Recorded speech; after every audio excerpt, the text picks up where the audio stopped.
Bismillahirrahmanirrahim. Assalamualaikum warahmatullahi wabarakatuh. Apa kabar kelas 12 Madrasah Aliyah Al-Hariyah? Semoga tetap dalam keadaan sehat. Sebelum kita mulai pembelajaran hari ini, Ibu akan mengingatkan untuk tetap menerapkan protokol kesehatan. Yang pertama adalah ketika kamu keluar rumah, jangan lupa mengenakan masker. Kemudian jangan lupa untuk tetap menggunakan hand sanitizer.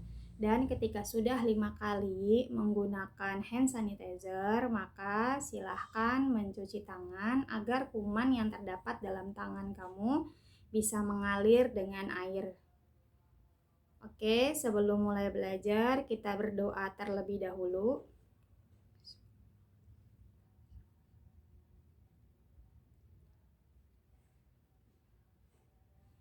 Jangan lupa doakan orang tua kita dan seluruh keluarga kita, guru-guru, dan orang yang kita kenal agar tetap sehat dan terlindungi dari COVID-19 dan musibah lainnya.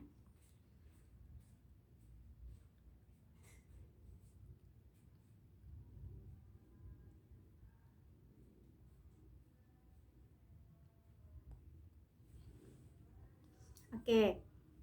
Jangan lupa tetap tadarus setiap hari walaupun dinilai sekolah ataupun tidak dinilai sekolah, karena tadarus kaitannya adalah untuk diri kita sendiri dan mendapatkan pahala.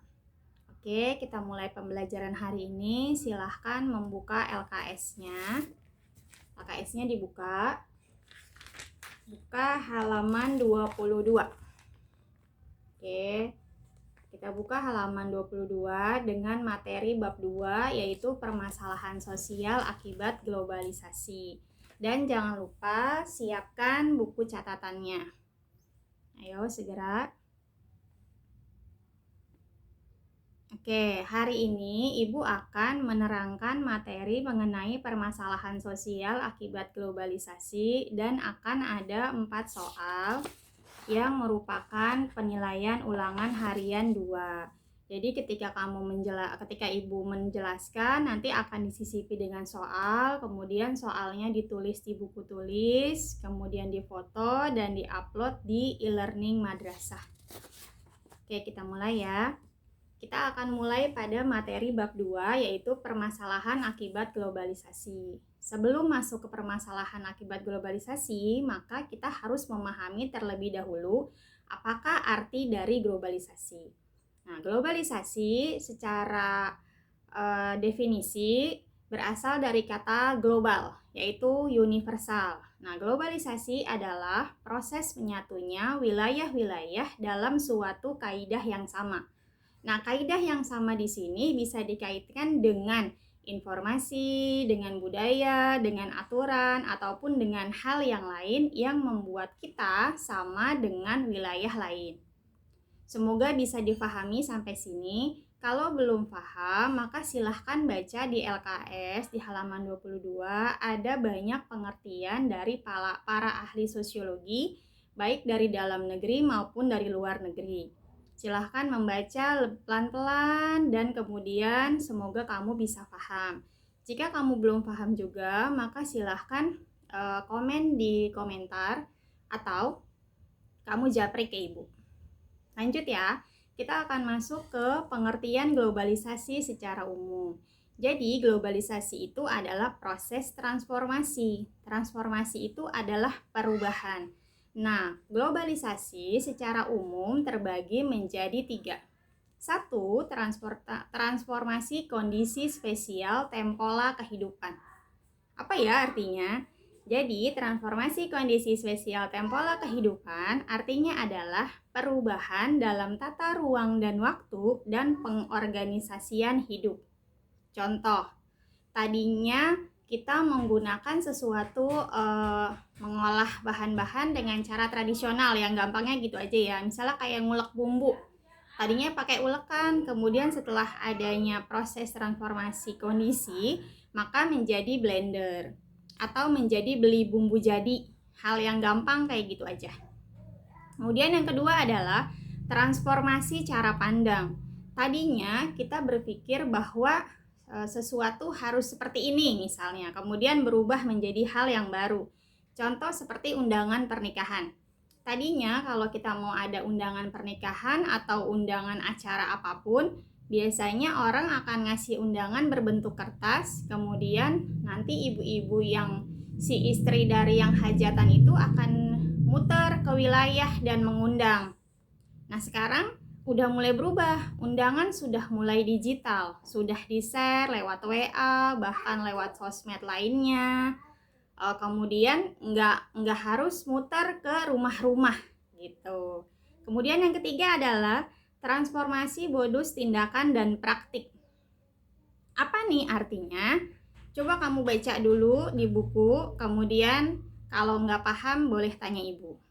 Jadi nggak harus semuanya ibu yang jelasin. Jadi kamu kan udah kelas 12, harus bisa mandiri. Oke, kita masuk ke soal nomor 1.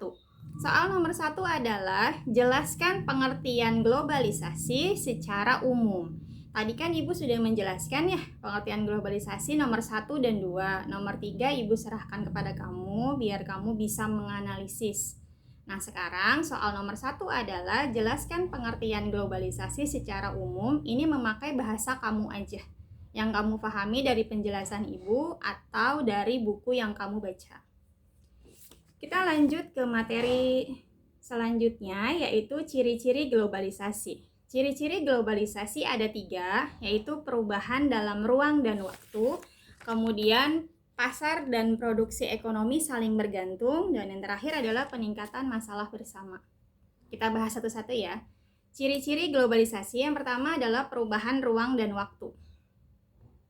Perubahan ruang dan waktu ini kaitannya dengan globalisasi adalah, tadi ibu lihat contekan dulu ya. Aku salah ngejelasin. Jadi transformasi kondisi ciri-ciri globalisasi, perubahan dalam ruang dan waktu adalah kaitannya dengan teknologi. Jadi misalnya kita akan mengetahui berbagai informasi dengan cepat tanpa harus ke tempat itu, tapi bisa melalui media sosial. Yang kedua adalah pasar dan produksi ekonomi saling bergantung. Contohnya, Indonesia adalah negara agraris, kita menyediakan bahan pangan yang berupa bahan-bahan pokok seperti beras dan segala macam tanaman. Nah, kita mendapatkan bahan bakar yang lain dari negara lain, misalnya kita mendapatkan bahan-bahan baju dari negara lain, misalnya. Nah, itu adalah pasar dan produksi ekonomi saling bergantung. Jadi tiap wilayah mempunyai produknya masing-masing. Kemudian yang ketiga adalah peningkatan masalah bersama. Kenapa sih globalisasi bisa membuat masalah menjadi meningkat? Karena akan ada yang namanya krisis multinasional dan inflasi regional. Apa tuh krisis multinasional? Krisis multinasional adalah krisis yang terjadi pada banyak tempat, dan juga inflasi regional. Inflasi kalau kamu belajar ekonomi dan mengingat dengan baik, inflasi adalah penurunan mata uang. Kurs Indonesia pernah mengalami krisis moneter pada tahun 1998. Oke, kita lanjutkan pada materi selanjutnya. Oh, maaf. Ada soal ulangan harian 2 nomor 2, yaitu berikan 3 contoh kerjasama ekonomi internasional Indonesia dengan negara lain.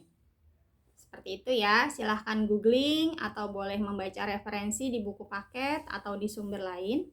Kita lanjut ke materi selanjutnya, yaitu faktor penyebab globalisasi. Faktor penyebab globalisasi ada 3. Yang pertama adalah majunya ilmu pengetahuan dan iptek. Ketika ilmu pengetahuan dan teknologi meningkat, maka kita akan bisa mengakses informasi lebih cepat dan mengetahui kemajuan negara lain, yang akhirnya membuat kita menjadi termotivasi untuk mengikuti negara tersebut. Yang kedua adalah perkembangan teknologi dan informasi dan komunikasi, sudah dijelaskan digabung dengan nomor 1. Contohnya adalah kita mudah untuk mengakses informasi dengan yang paling gampang, yaitu Facebook, kemudian YouTube, Instagram, dan yang lain-lain. Dan yang terakhir adalah kerjasama ekonomi internasional. Jadi kerjasamanya tidak hanya antar wilayah dalam suatu negara, tapi kerjasamanya sudah mendunia. Indonesia dengan Jepang, Indonesia dengan Amerika, Indonesia dengan Perancis, seperti itu.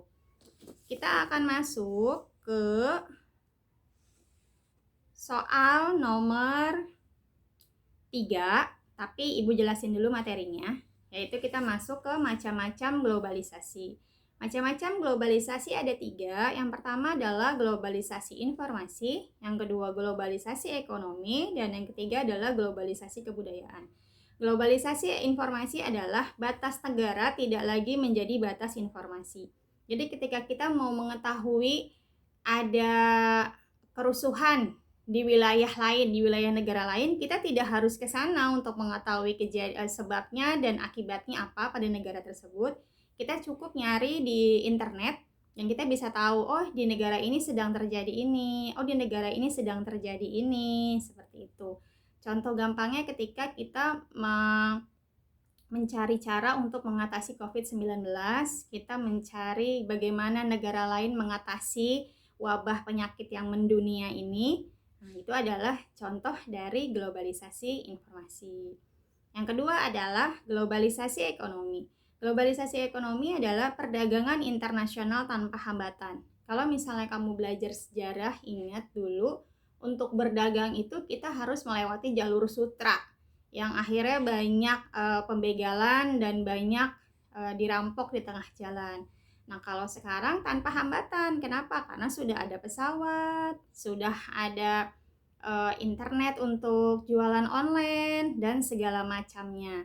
Yang ketiga adalah globalisasi kebudayaan. Globalisasi kebudayaan adalah penyesuaian tata nilai dan perilaku. Jadi, kita boleh melihat budaya negara lain, tapi jangan lupa mengaktifkan filter agar budaya luar negeri tidak kita telan mentah-mentah untuk kita ikuti. Kalau kamu pernah nonton video di YouTube, ada sekelompok anak laki-laki sedang naik sepeda tinggi, kemudian ada mbah-mbah yang jalan, terus ketika sudah mendekati mbah tersebut, nenek-nenek, si yang naik sepeda tinggi itu turun dan bilang permisi mbah, gitu. Jadi kemajuan atau hal yang berbau globalisasi tidak menggerus adat dan istiadat negara kita yang tetap menghormati orang yang lebih tua. Kita masuk ke soal ulangan harian nomor 3, yaitu berikan contoh globalisasi. Oke, sudah. Kita masuk ke materi terakhir, yaitu dampak positif dan negatif dari globalisasi. Semoga tetap semangat mendengarkan video ini. Tahu nggak kamu kenapa Ibu harus pakai video YouTube? Karena kalau YouTube kan kamu tidak harus akses pada saat itu. Jadi kamu bisa akses kapanpun kamu mau, dan deadline ulangan harian ini Ibu pasang sampai akhir bulan. Jadi kamu tidak ada alasan untuk tidak mengerjakan. Yuk lanjut ya. Dampak positif dan negatif globalisasi. Yang pertama kita bahas yang positif dulu karena itu adalah hal-hal baik. Yang pertama adalah masuknya nilai-nilai baru yang positif. Ketika ada nilai baru yang positif dari negara lain, maka kita bisa mengambilnya dan mengadopsi atau memakai di negara kita. Kemudian yang kedua adalah mempercepat proses pembangunan karena iptek mulai berkembang. Jadi tadinya misalnya bangun rumah harus 3 bulan. Karena ada kemajuan iptek bisa dibangun dengan 2 bulan. Atau mungkin nanti dengan dibangun sehari bisa. Kemudian selanjutnya adalah menumbuhkan informasi dan ilmu pengetahuan. Yang tadi Ibu sudah jelaskan berulang-ulang, karena kita mengenal dunia lain dan mengetahui informasi negara lain, maka kita menjadi termotivasi untuk berkembang sama dengan negara tersebut, atau berusaha untuk mengikuti negara tersebut. Dan yang terakhir adalah bercampurnya berbagai kebudayaan daerah dan negara. Ayo, ini akulturasi atau asimilasi. Ingat gak ini materi kelas 11? Lanjut ya, kita masuk ke materi terakhir, yaitu dampak negatif dari globalisasi yang termasuk ke dalam soal nomor 4. Dampak negatif dari globalisasi adalah 1. Culture shock, culture lag, dan anomi. Nah, Ibu tidak akan menjelaskan 3 hal ini. Kenapa? Karena ini menjadi soal. Soalnya adalah tuliskan arti dari culture shock, culture lag, dan anomi. Ya, jadi soal nomor 4 adalah apakah arti dari dan ini dan ini. Oke, semoga bisa dipahami penjelasan dari Ibu. Mohon maaf banyak kekurangan karena Ibu juga baru belajar untuk membuat video. Jadi mohon maaf ya kalau banyak salah, dan untuk yang kakak-kakak dan ibu-ibu yang bisa sosiologi jauh lebih dari saya, mohon maaf banyak kekurangan. Kalau misalnya ada yang salah, tolong dikasih kritik dan saran agar saya ada perbaikan ke depannya. Oke, kembali ke kelas 12. Kelas 12 Ibu ulang. Soal ulangan harian ada 4. Tadi soalnya sudah dijelaskan sambil menjelaskan materi. Kerjakan soalnya di buku tulis, kemudian foto dan upload di e-learning madrasah, dan deadline-nya adalah akhir bulan. Dan tugas-tugas sebelumnya akan diperpanjang waktunya sampai akhir bulan. Bulan Desember kita akan melaksanakan penilaian akhir semester. Ibu harap tugasnya sudah selesai dan kita bisa bagi rapot dengan tenang. Dan jangan lupa tetap terapkan protokol kesehatan kemanapun dan dimanapun kita berada. Kita tutup pembelajaran hari ini dengan mengucapkan hamdalah, alhamdulillahirrabbilalamin. Kita membaca doa kafaratul majelis. Subhanaka Allahumma wa bihamdika asyhadu alla ilaha illa anta astaghfiruka wa atubu ilaik. Assalamualaikum warahmatullahi wabarakatuh.